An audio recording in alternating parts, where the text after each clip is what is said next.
Hello friends, good morning, good afternoon, good evening, जो भी जिस टाइम पे वीडियो देख रहे हैं। तो आज हम लोग रिवाइज करने जा रहे हैं अलाइड लॉ का चैप्टर सरफेसी एक्ट 2002। ठीक है। तो दी ये जो रिवीजन है ये बिल्कुल बिल्कुल एग्ज़ाम ओरिएंटेड रिवीजन है, जिसमें हम लोग वो सब प्रोविजंस देखेंगे जो कि हमारे एग्ज़ाम्स के लिए बहुत ज़्यादा रेलिवेंट है। और जब मैं पिछले 10 टर्म के क्वेश्चंस देख रहा हूँ तो सारे पेपर्स इसी क्वेश्चंस में से सेट होंगे जो मैं आपको बताने जा रहा हूँ।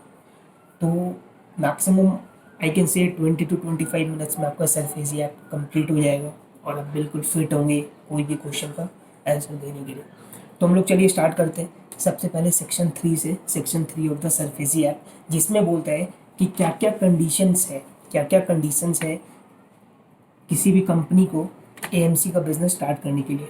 ठीक है, एआरसी का बिजनेस स्टार्ट करने के लिए। एआरसी मतलब एसेट रिकंस्ट्रक्शन कंपनी का अगर आपको बिजनेस स्टार्ट करना है तो क्या क्या चीज़ आपको कंप्लाई करना पड़ेगा, क्या क्या कंडीशंस हम लोग को फुलफिल करना पड़ेगा। तो पहला कंडीशन क्या बोलता है? पहला कंडीशन बोलता है कि हमें ऑब्टेन करना पड़ेगा रजिस्ट्रेशन अंडर दिस एक्ट। हमें रजिस्ट्रेशन ऑब्टेन करना पड़ेगा, रजिस्ट्रेशन सर्टिफिकेट। दूसरा बोलता है कि हमारा नेट ओन फंड हमारा एटलीस्ट 100 करोड़ होना पड़ेगा। ठीक है, net own fund should be at least 100 crore rupees और such higher amount as prescribe by RBI. ठीक है। फिर बोलता है ARC has not incurred any loss in the preceding 3 financial year. पिछला 3 फाइनेंशियल ईयर में एआरसी ने कोई भी लॉस इनकर्ड नहीं किया है। फिर बोलता है एआरसी ने सफिशिएंट अरेंजमेंट किया है। किस चीज़ का अरेंजमेंट किया है? जो क्यूआईबी से, मतलब जो इन्वेस्टर से पैसा लिया है वो रिफंड करने का, रिडीम करने का। ठीक है। फिर बोलता है डायरेक्टर्स जो है एआरसी के, वो लोग किसी भी मतलब मॉरल टर्पिट्यूड रिगार्डिंग ऑफेंस में कन्विक्ट नहीं हुए, या फिर जो डायरेक्टर्स हैं they are having adequate and sufficient professional qualification and experience. फिर स्पॉन्सर के रिगार्डिंग बोलते हैं कि जो एआरसी के स्पॉन्सर्स हैं they are fit and proper person. और फिर लास्ट में बोलता है कि जो एआरसी है they are complied with the all the prudential norms of RBI. तो अपन सेक्शन 3 में 8 चीज़ देखें। What are the these are the 8 conditions. 8 condition है जो कि हम लोगों को कंप्लाई करना पड़ेगा एआरसी का बिजनेस कमेंस करने के लिए। तो पहला बोलता है रजिस्ट्रेशन लेना पड़ेगा, जो कि कोई भी बिजनेस अपने स्टार्ट करते हैं तो अपने को रेलिवेंट अथॉरिटी का रजिस्ट्रेशन लेना ही पड़ता है। तो एआरसी को रजिस्ट्रेशन लेना पड़ेगा। नेट ओन फंड 100 करोड़ से ज़्यादा होना पड़ेगा। उसके बाद बोलते हैं कि पिछले 3 सालों में कोई भी साल में लॉस इनकर्ड नहीं होना पड़ेगा। फिर बोलते हैं कि सफिशिएंट अरेंजमेंट किया है पेमेंट रिगार्डिंग क्यूआईबी का। फिर बोलता है डायरेक्टर्स जो है एआरसी के, उन लोगों ने वो लोग काफ़ी प्रोफेशनल एक्सपीरियंस पर्सन है और वो लोग कोई भी मॉरल टर्पिट्यूड रिगार्डिंग कोई भी ऑफेंस में कन्विक्ट नहीं हुए हैं, या फिर जो स्पॉन्सर हैं एआरसी के वो लोग फिट एंड प्रॉपर पर्सन है और एआरसी सारे provisions prudential norms of RBI को कंप्लाई कर रहे हैं। तो ये 7 कंडीशन है। फिर हम लोग देखेंगे सेक्शन 4 में हम लोग देखेंगे कौन कौन सा सर्कमस्टेंसेस में क्या होगा, कौन कौन सा सर्कमस्टेंसेस में एआरसी का रजिस्ट्रेशन कैंसिल हो जाएगा। ठीक है। तो ऐसा टोटल 7 सर्कमस्टेंसेस है। देयर आर 7 सर्कमस्टेंसेस जिसमें कि एआरसी का रजिस्ट्रेशन कैंसिल हो जाएगा। ठीक है, तो कैंसिल हो जाएगा। तो 7 सर्कमस्टेंसेस में आपको एक चीज़ याद रखना है, एकदम मूल मंत्र याद रखना आपको। इसमें 2 सीज है 5 फेल है, 2 सीज है 5 फेल है। तो आप लोग सोच रहे होंगे 2 सीज और 5 फेल का मतलब क्या है? 2 सीज और 5 फेल मतलब इसमें 2 बार सीज आएगा आंसर में, 5 बार फेल आएगा। तो 2 बार सीज का मतलब ये है, पहला सीज बोलता है cease to carry on the business of ARC और सिक्योरिटाइजेशन कंपनी। अब जो बिजनेस करने के लिए अपने सर्टिफिकेट लिए वे बिजनेस ही नहीं चला रहे तो काय का कंपनी, तो फिर कैंसिल कर देगा ना सर्टिफिकेट। तो पहला केस। फिर बोलता है अगर अपने जो इन्वेस्टमेंट क्यूआईबी जो इन्वेस्ट कर रखा है हमारे पास पैसा, वो अगर अपन होल्ड नहीं कर रहे हैं तो क्या बोल रहा है? Ceases to hold the investment from QIB. फिर बोलता है, फिर 5 फेल है। फिर बोलता है fails to maintain the books of accounts, fails to furnish the books of accounts in case of inspection. फिर fails to comply with RBI direction. फिर fails to take prior approval of RBI in some of the cases, जो कि हम लोग आगे देखेंगे।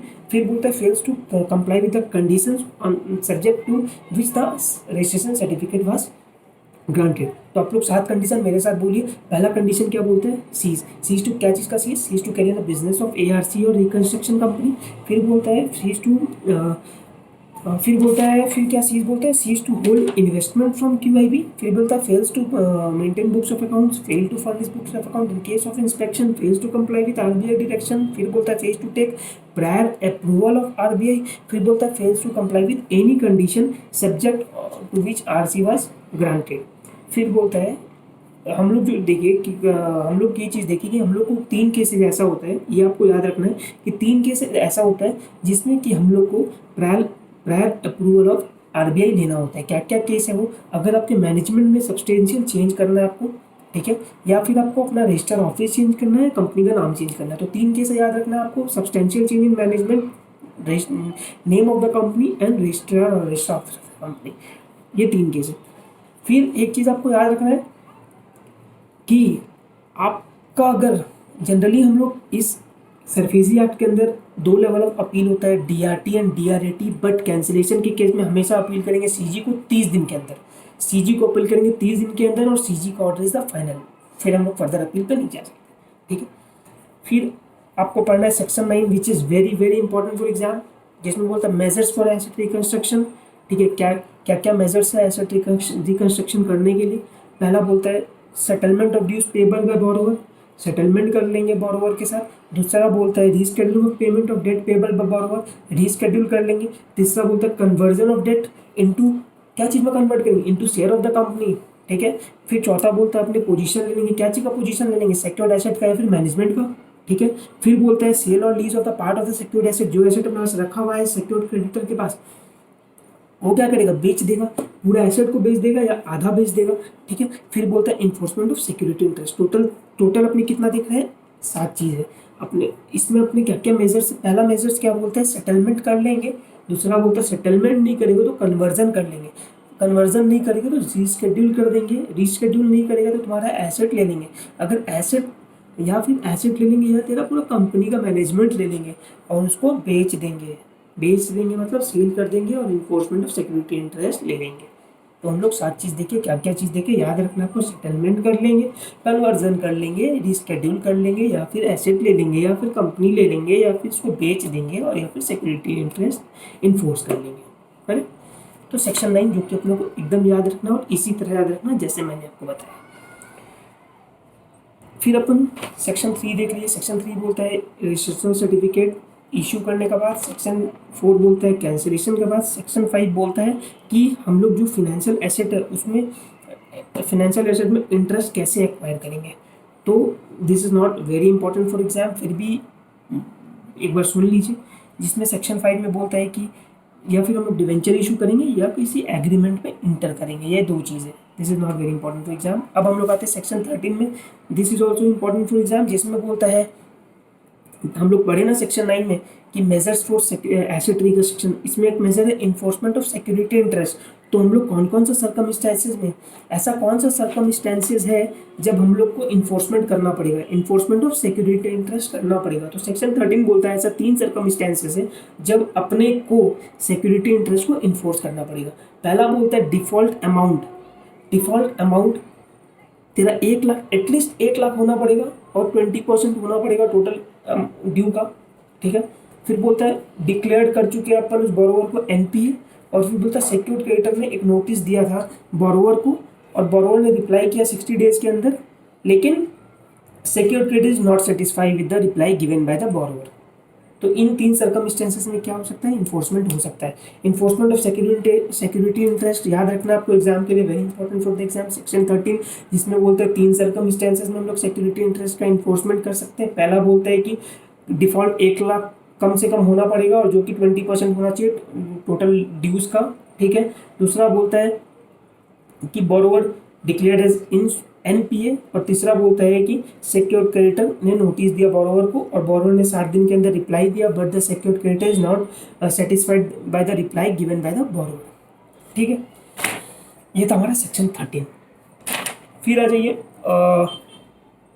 What are the manner and effect of take over of management. हम लोगों ने देखा सेक्शन 9 में मेजर्स फॉर एसेट रिकंस्ट्रक्शन, जिसमें बोलता है क्या क्या बोला था, क्या क्या बोला था, एक बार याद कीजिए। क्या करेंगे अपन, सेटलमेंट कर लेंगे, नहीं कर कन्वर्ट कर लेंगे, नहीं तो रिस्केड्यूल कर लेंगे, या एसेट ले लेंगे, या एसेट कंपनी का टेक ओवर ले लेंगे, नहीं माना तो बेच देंगे या इन्फोर्समेंट सिक्योरिटी इंटरेस्ट का इन्फोर्समेंट कर लेंगे। ठीक है, तो इसमें हम लोग देखिए टेक ओवर ले लेंगे। तो एक क्वेश्चन आता है जो कि काफ़ी रिपीटेटिव है एग्जाम में, सेक्शन 15 जो बोलते हैं manner and effect of take over of management, कि हम लोग जो टेक ओवर लेंगे मैनेजमेंट का कैसे लेंगे, what should the manner and what is it effect. तो हम लोग मैनर पे आते हैं। मैनर बोलते हैं हम लोग सबसे पहले नोटिस देंगे, एक इंग्लिश न्यूज़पेपर में, एक वर्नाकुलर न्यूज़पेपर में। ठीक है, फिर क्या होगा, जितने भी डायरेक्टर्स हैं उस कंपनी के डायरेक्टर्स को वैकेट करना पड़ेगा ऑफिस, और फिर न्यू डायरेक्टर अपॉइंट होगा उन लोगों की जगह पे, जो कि कौन करेगा, एसेट रिकंस्ट्रक्शन कंपनी करेगा या फिर सिक्योर्ड क्रेडिटर करेगा। ठीक है, तीन चीज़, पहला बोला पब्लिश नोटिस अपने करेंगे कहाँ पर, इंग्लिश न्यूज़पेपर में, वर्नाकुलर न्यूज़पेपर में, फिर डायरेक्टर को वैकेट करना होगा ऑफिस और नया डायरेक्टर अपॉइंट होगा उसकी जगह पे, जो कि कौन करेगा, एआरसी करेगा या फिर सिक्योर्ड क्रेडिटर करेगा। फिर बोलता है रिस्ट्रिक्शंस ऑन शेयर होल्डर्स, कोई भी शेयर होल्डर्स के पास कोई भी राइट नहीं है उसके बाद, अगर एक बार टेक ओवर ऑफ मैनेजमेंट हो गया उसके बाद शेयर होल्डर के पास कुछ भी राइट नहीं है। शेयर होल्डर कुछ भी रिजोल्यूशन अगर पास कर रहा है तो वो तब तक इफेक्टिव नहीं होगा जब तक सिक्योर्ड क्रेडिटर्स को अप्रूव नहीं कर देता है। ठीक है, उसके बाद कंपनी वाइंडिंग अप पे भी नहीं जा सकता है, कंपनी वाइंडिंग अप पे नहीं जा सकता है। ठीक है, जब तक कब तक नहीं जा, जब तक सिक्योर्ड क्रेडिटर का कंसेंट नहीं मिल जाता है। ठीक है, और एक चीज़ में और आपको याद रखना है, कभी कभी 1 मार्क्स 2 मार्क्स में क्वेश्चन, 2 मार्क्स में क्वेश्चन पूछ लेता है एक केस बना के, जिसमें आपको याद रखना है कि जिस डायरेक्टर को अपन हटाएं in case of take over of management, उनको लॉस ऑफ ऑफिस का कंपेंसेशन नहीं मिलेगा, मतलब they are not eligible to claim loss of office in case of take over of management. But अगर उनका लॉस ऑफ ऑफिस को छोड़ के अगर उनका कुछ भी कंपनी से लेना है उनको, अगर दे आर एलिजिबल तो they are eligible for that. ठीक है, फिर अपन आते हैं, अगर जो अपन सेक्शन 13 में पढ़े कि व्हाट आर द मेजर्स, वो कैसे क्या बोलते हैं सिक्योर्ड क्रेडिटर्स एसेट रिकवर कर रहा है।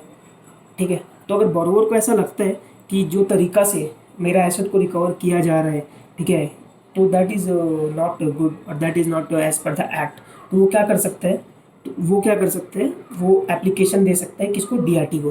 तो क्वेश्चन आता है सेक्शन 17 के अंदर जिसमें बोलता है application against the measure to recover secure debt. ठीक है, सिक्योर डेट को रिकवर करने का जो तरीका है वो सही नहीं लगा किसको, बोरोवर को, तो वो क्या कर रहा है, एग्रीव्ड है उस चीज़ से, तो वो क्या कर रहा है, एप्लीकेशन दे रहा है, किसको दे रहा है, डीआरटी को दे रहा है। कब दे रहा है, within 45 days of such measure, excuse me, तो 45 डेज ऑफ सच मेजर। ठीक है, जब मेजर लिया उससे 45 दिन के अंदर ही कैन अप्लाई टू डीआरटी। ठीक है, और इसमें क्या होता है, डीआरटी का जो ऑर्डर होगा वो फर्दर अपील कर सकते हैं।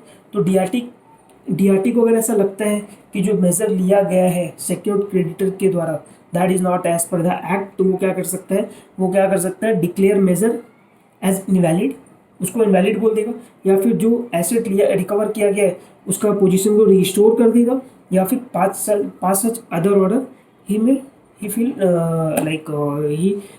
Feel appropriate.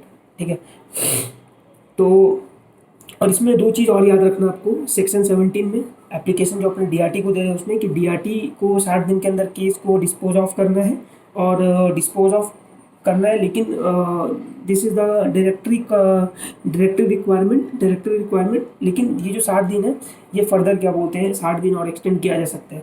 ठीक है, तो 4 महीने मिलेगा डीआरटी को केस डिस्पोज ऑफ करने के लिए। फिर भी अगर वो डिस्पोज ऑफ नहीं कर रहा 4 महीने के अंदर, तो जो एग्रीव्ड पर्सन है या फिर सिक्योर्ड क्रेडिटर या बोरोवर जो पार्टी है उस केस का, वो लोग क्या कर सकते हैं, वो लोग क्या बोलते हैं एटी को बोलेगा और एटी डायरेक्ट देगा डीआरटी को for the fast disposal of case. ठीक है, तो सेक्शन 17 हमने क्या देखा, एप्लीकेशन दे रहे हैं अपना डीआरटी को एप्लीकेशन दे रहे हैं against the measure taken by the secured creditor recovery debt. ठीक है, फिर आप अपने आते हैं सेक्शन 18 पे। सेक्शन 17 था अपील टू डीआरटी, सेक्शन 18 है अपील टू डीआरटी। अगर आप डीआरटी के ऑर्डर से इफ अग्रीव्ड है, अग्रीव्ड कौन हो सकता है, ये सिक्योर्ड क्रेडिटर भी अग्रीव्ड हो सकता है, बोरोवर भी अग्रीव्ड हो सकता है। अगर वो अग्रीव्ड है डीआरटी के ऑर्डर से जो कि उसको सेक्शन 17 के अंदर मिला है, तो वो क्या कर सकता है, अपील कर सकता है एटी को कितना दिन के अंदर अपील करना पड़ेगा, with in 30 days of the receipt of order. DRT का जो ऑर्डर उसको मिल रहा है उसके 30 दिन के अंदर वो क्या कर सकता है, वो एटी को अपील फाइल करेगा। और अपील फाइल करने का एक कंडीशन है। एक कंडीशन क्या है, अगर आपको अपील फाइल करना है, बोरोवर अगर अपील फाइल करे तो बोरोवर को डीआरएटी को एटलीस्ट 50% पैसा डिपॉजिट करना पड़ेगा उसको, डीआरएटी को। लेकिन इसमें एक चीज़ और बोलता है कि डीआरटी के पास पावर है कि वो 50% को वो घटा के 25% तक कर सकता है। ठीक है, उसके बाद हम लोग दो प्रोविज़न और पढ़ेंगे जो कि which is very important for exam, section 31 जो कि बोलता है प्रोविज़न कौन सा केस में सरफेसी का प्रोविज़न एप्लीकेबल नहीं होगा। तो हम लोग देखेंगे what are the provisions, what are the cases in which the provision of SARFAESI is not applicable। ठीक है, तो टोटल हम लोग देखेंगे इन टोटल 8 कंडीशन है ऐसा। ठीक है, तो 8 सर्कमस्टांसेस है जब हमारे SARFAESI का प्रोविजन एप्लीकेबल नहीं होगा। पहला बोलता है right of lien given by Indian contract act in sales of good act. ठीक है, right of lien given by Indian contract act 1972 और सेल ऑफ गुड एक्ट। फिर बोलता है pledge of movables as per section 172 of Indian contract act. Section याद करना इतने important नहीं है, सिर्फ आपको इतना याद रखना, pledge of immovables as per Indian contract act. पहला बोला right of lien as per Indian contract act, फिर बोला pledge of movable as per Indian contract act. फिर बोला creation of security interest in any vessel, security of any interest in any aircraft. फिर बोलता है security of any creation of any interest in agricultural land. हम लोग 5 चीज़ देखिए, और भी हम लोग आगे देखेंगे, but this are the this is very important provision and आप लोगों को एकदम याद रखना है इसको। ठीक है, फिर बोलता है राइट ऑफ अनपेड सेलर। ठीक है, फिर बोलता है कि अगर डिफॉल्ट आपका 1 लाख से कम है और फिर जो अमाउंट ड्यू है वो less than 20% of total due है। ठीक है, तो डिफॉल्ट अमाउंट 20% से कम है।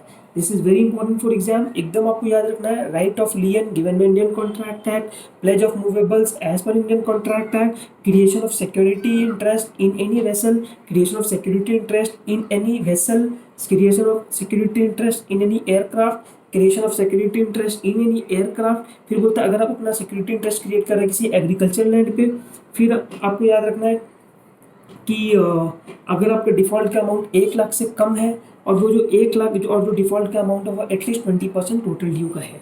ठीक है, तो ये सब के अगर 20% नहीं है तो फिर क्या होगा, आपका एप्लीकेबल नहीं होगा। ठीक है, तो एकदम याद रखना आपको ये 8 चीज़ें जो है, ये 8 केसेज है जब आपका क्या होगा, SARFAESI का प्रोविजन एप्लीकेबल नहीं होगा। Section 31 very important. ठीक है, अब हम लोग आते हैं चैप्टर के लास्ट में, एकदम लास्ट में, और हम लोग देख रहे हैं 18 मिनट में हमारा SARFAESI खत्म हो जा रहा है। खत्म मतलब खत्म, आपका क्वेश्चन जो आएगा इसी में से आएगा।